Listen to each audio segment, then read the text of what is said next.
సంక్రాంతి అంటే నూతన క్రాంతి అని అర్థం. సూర్యుడు మకర రాశిలో ప్రవేశించడాన్ని మకర సంక్రమణము అని అంటారు. అయితే ఈ యొక్క సంక్రమణమునే సంక్రాంతి అని కూడా అంటారు. మనకు 12 రాశులు ఉన్నాయి. ఆ యొక్క 12 రాశులలోకి సూర్యుడు ప్రవేశించే క్రమంలో మనకు 12 సంక్రాంతులు వస్తాయి.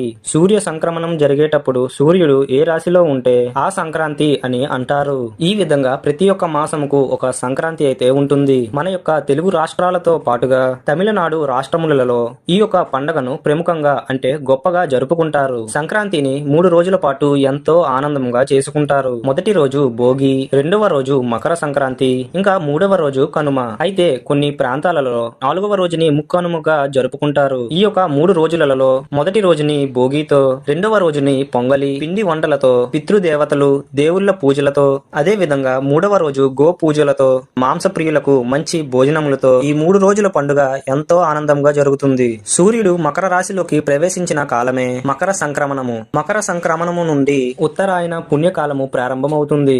ఆ తరువాత కుంభ, మీన, మేష, వృషభ, మిథున రాశులలో కొనసాగినంత కాలము ఉత్తర రామాయణము. శారీరక పరిశ్రమకు, పూజలకు, సాధనలకు, కృషికి అనువైన ఆవశ్యకత ఉన్న కాలము ఉత్తరాయణము. కర్కాట రాశిలోకి సూర్యుడు ప్రవేశించినప్పటి నుండి మొదలై ఆ తరువాత సింహ, కన్య, తుల, వృశ్చికం, ధనుర్ రాశులలో కొనసాగినంత కాలము దక్షిణాయనము. మానసికమైన అర్చనలకు, ధ్యానానికి, యోగానికి, దీక్షలకు, బ్రహ్మచర్యానికి, నియమ నిష్టలకు అనువైన ఇంకా ఆవశ్యకత ఉన్న కాలము దక్షిణాయనము. 12 నెలల సంవత్సర కాలములలో 6 నెలల దక్షిణాయనము దేవతలకు ఒక రాత్రి, 6 నెలల ఉత్తరాయణము దేవతలకు ఒక పగలు. కనుక దేవతలు మేలుకునే కాలము ఉత్తరాయణ పుణ్యకాలము. కాబట్టే ఉత్తరాయణము వరకు ఎదురు చూసి ఉత్తరాయణము ప్రవేశించిన తరువాత తనువులు చాలించాడు మహానుభావుడైన భీష్ముడు.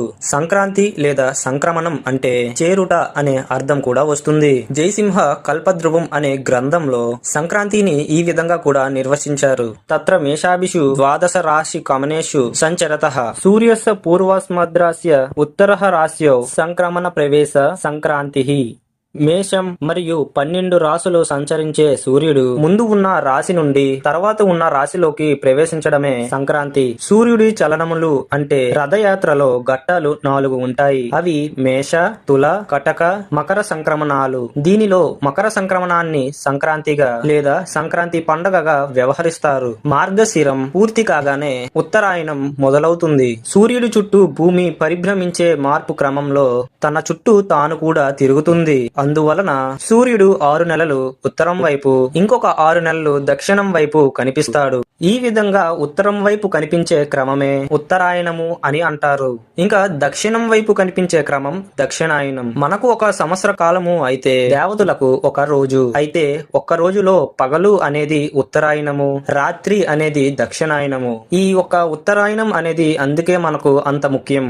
ఈ యొక్క రోజు కోసమే భీష్ముడు ఎదురు చూసి ఉత్తరాయణ పుణ్యకాల గడిలలోనే పరమపవేదించారు. మకర సంక్రాంతి ఎప్పుడు వస్తుందంటే భారతదేశం సాంప్రదాయకంగా ప్రతి సంవత్సరం సుమారు జనవరి 14 లేదా 15వ తేదీలలో వస్తుంది. మహావైశ్వ సంక్రాంతి ఎప్పుడు వస్తుంది అంటే 2 ఋతువుల మధ్య వచ్చే సంధి కాలాన్ని మహావైశ్వ సంక్రాంతి అని అంటారు. మొదటిది శీతాకాలం, వేసవి కాలం మధ్య వచ్చే సంధికాల ప్రారంభం. దీనినే మేష సంక్రాంతి అని అంటారు. వేసవి కాలం, వర్షాకాలం మధ్య వచ్చే సంధికాలం తులా సంక్రాంతి.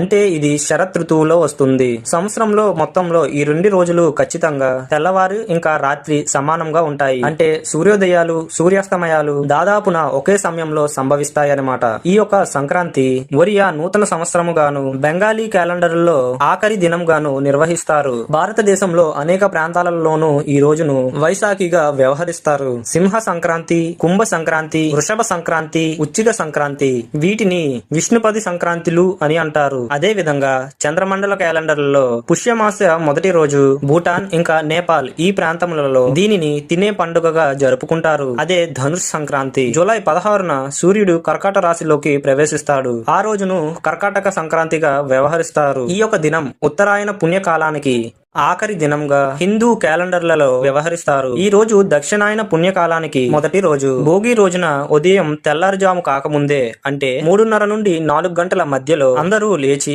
భోగి మంటలను వెలిగిస్తారు. దీనిని ఆ సంవత్సరంలో ఉండే చలిని పారద్రోలడానికే కాకుండా ఇంకొక సందర్భంగా కూడా జరుపుకుంటారు. ఇంటిలో ఉండే పాత చీపుర్లు, తట్టలు, విరిగిపోయి ఉన్న బల్లలు, ఇంకా మిగిలి ఉన్న సామాలను వదిలేసి కొత్త వాటితో కొత్త నిత్య నూతన జీవితాన్ని ప్రారంభించడానికి గుర్తుగా ఈ రోజున భోగి మంటలను వెలిగిస్తారు. సాయంత్ర సమయంలో చాలా ఇంట్లో స్త్రీలు, చిన్నపిల్లలు బొమ్మల కొలువులను ఏర్పాటు చేస్తారు. దీనిలో పిల్లలు వారి దగ్గర ఉన్న వివిధ రకాల ఆట వస్తువులను ప్రదర్శించి ఆనందించడం అయితే జరుగుతుంది. ఇంకొంతమంది భోగి పళ్ళ పేరంటం ఏర్పాటు చేస్తారు. ఇక్కడ పేరంటాలు బంధువులు సమావేశమై రేగిపళ్ళు, పూలు, చెరుగడ్డలు, కొన్ని నాణేలను కొత్త బట్టలు వేసుకున్న పిల్లలపై ఆశీర్వాద సూచనగా కుమ్మరించి తొలగిస్తారు. ఈ యొక్క పేరంటానికి వచ్చిన వాళ్ళు తాంబూలంతో పాటు పట్టుబట్టలు, పసుపు కుంకుమలను పెట్టడం ఆనవాయితీ. రెండవ రోజు అయిన సంక్రాంతి రోజున పాలును పొంగించి దాని ద్వారా మిఠాయిలను తయారు చేస్తారు. పిండి వంటలను తయారు చేస్తారు. కొత్త బట్టలను ధరించి ఈ పండుగను ఆస్వాదిస్తారు. ఈ యొక్క రోజున పితృదేవతలకు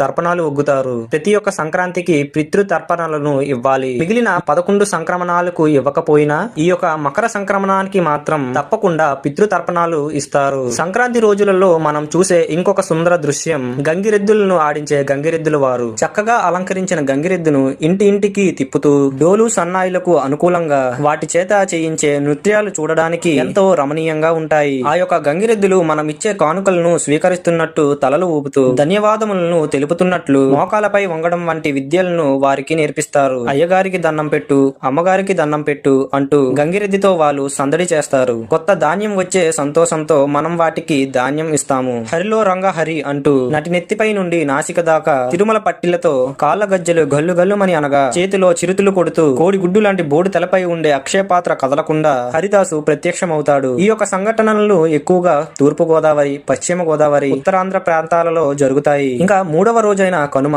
వ్యవసాయంలో వారికి ఎంతో చేదోడుగాను వాదోడుగాను ఉన్న పశువులకు శుభాకాంక్షలు తెలపడానికి జరుపుతారు. కొన్ని ప్రాంతములలో కోడి పందాలను కూడా నిర్వహిస్తారు. వనభోజనములను కూడా ఈ రోజునే నిర్వహిస్తారు. కనుమ నాడు మినుము తినాలి అనేది సామెత. దీనికి అనుకూలంగా ఆ రోజు గారెలు, ఆవడాలు చేసుకోవడం ఒక ఆనవాయితీ. కనుమ తర్వాతి రోజున ముక్కనుమ అని అంటారు. దీనికే బొమ్మల పండుగ అనే పేరు కూడా ఉంది. దక్షిణ భారతదేశంలోని ప్రజలు ఈ యొక్క పండుగ 3 రోజులను శ్రద్ధాశక్తులతో జరుపుకుంటారు. ఉత్తర భారతదేశంలోని మాత్రం ఈ యొక్క పండుగలోని మకర సంక్రాంతిని మాత్రమే జరుపుకుంటారు. వారు ఈ పండుగను లోరీ అని పిలుస్తారు. కనుమ రోజున మాంసాహారం తినడం ఆంధ్రదేశాన ఆనవాయితీగా వస్తుంది. మాంసాహారులు కాని వారు గారులతో సంతృప్తి పడతారు. అదే విధంగా కనుమ రోజు ప్రయాణాలు చేయకపోవడం కూడా సాంప్రదాయం. సంక్రాంతి 3 రోజులు కూడా ఇంటి ముందు ముగ్గులు వేస్తారు. రాళ్ళు రప్పలు లేకుండా ఒక పద్ధతిలో అలకబడిన నేల, మేఘాలు లేని ఆకాశానికి సంకేతం. ఒక పద్ధతిలోని పెట్టే చుక్కలు రాత్రిపూట కనిపించే నక్షత్రాలకు సంకేతం. చుక్కల చుట్టూరు తిరుగుతూ చుక్కలను మధ్యలో ఇమిర్చే ముగ్గులు భూమిపై ఎప్పటికప్పుడు కనిపించే మార్పులకు సంకేతం. ఎంత పెద్దదైనా చిన్నదైనా ముగ్గు మధ్యలో పెట్టే చుక్క సూర్య స్థానానికి సంకేతం. ఇంకొక దృక్పథంలో గీతలు స్థితశక్తికి, చుక్కలు గతిశక్తికి సంకేతాలు అని, ముగ్గులు స్త్రీ చక్ర సమర్పణగా ప్రతీకలని శక్తి తత్వవేత్తలు అంటూ ఉంటారు. 3 రోజుల్లో సాగే సంక్రాంతి పండుగలలో మొదటి రోజున 4 మార్గాని కోలల్లో వేయబడే ఒక పెద్ద మంట. అప్పటి నుండి ఇంతకంటే మరింత వేడితో ఉత్తర రామాయణం సూర్యుడు రాబోతున్నాడు అని సంకేతం. దక్షిణాయనంలో ఉండే నిద్ర బద్ధకంతో సహా దగ్నం చెయ్యాలనే సంకేతంతో చీకటితోనే భోగి మంటను వేస్తారు. ఇంట్లో ఉండే పాత కల్ప సామాన్లు, వస్తువులు, ఎండు కొమ్మలు లాంటివి భోగి మంటలో వేసి తగలబెడతారు. వీటన్నిటినీ కూడా దారిద్రక సింహాలుగా భావించి తగలబెడతారు. అంతేకాదు తగలబెట్టాలని అంటారు కూడా. భోగి పండ్లు అంటే రేగి పండ్లు అని అర్థం. సూర్యుడికి ప్రీతిపాత్రమైన పండగ. సూర్యుడి రూపం, రంగు, పేరు కలిగిన రేగి పళ్ళతో నాణాలను కలిపి పిల్లల యొక్క తలపైన పోస్తారు. సూర్య భగవానుడి యొక్క అనుగ్రహం పిల్లలపై ప్రవహించి మంచి ఆరోగ్యం కలగాలనే సందర్భంగా భోగి పళ్ళను పోస్తారు. సంవత్సరంలో మిగిలిన రోజుల్లో నల్ల నువ్వులను వాడరు. కానీ సంక్రాంతి పర్వదినాన్న మాత్రం నల్ల నువ్వులతో మరణించిన పితృదేవతలందరికీ తర్పణాలు ఇవ్వడం ఎక్కువగా చేస్తూ ఉంటారు. దీనినే పెద్దలకు పెట్టుకోవడం అని అంటారు. సంక్రాంతి పర్వదినాలలో వారి వారి ఆచార్య సాంప్రదాయాలను అనుసరించి ఈ యొక్క కార్యక్రమంను చేస్తూ ఉంటారు. హిందూ పండుగలలో సంక్రాంతి మాత్రమే సౌర గమనాన్ని అనుసరించి వస్తుంది. మిగిలిన పండుగలు అన్ని భారతీయ సాంప్రదాయాల ప్రకారం చాంద్రమానాన్ని అనుసరించి వస్తాయి. పవిత్రమైన ఉత్తరాయణ పుణ్యకాలములలో మరణించిన వాళ్ళు స్వర్గానికి వెళ్తారు అని హిందువుల యొక్క నమ్మకం. సంక్రాంతితో ఉత్తరాయణం మొదలవుతుంది. అందుచేత భారతదేశంలో స్వచ్ఛంద మరణం చెందిన భీష్మాచార్యుడు సంక్రాంతి పర్వదినం వరకు ఆగి ఉత్తరాయణంలో రథసప్తమి రోజు ప్రారంభించి రోజుకు ఒక్కొక్క ప్రాణం చొప్పున వదులుతూ చివరకు భీష్మ ఏకాదశి శుద్ధ ఏకాదశి నాడు 5వ ప్రాణాన్ని కూడా వదిలి తనువు చాలించాడు.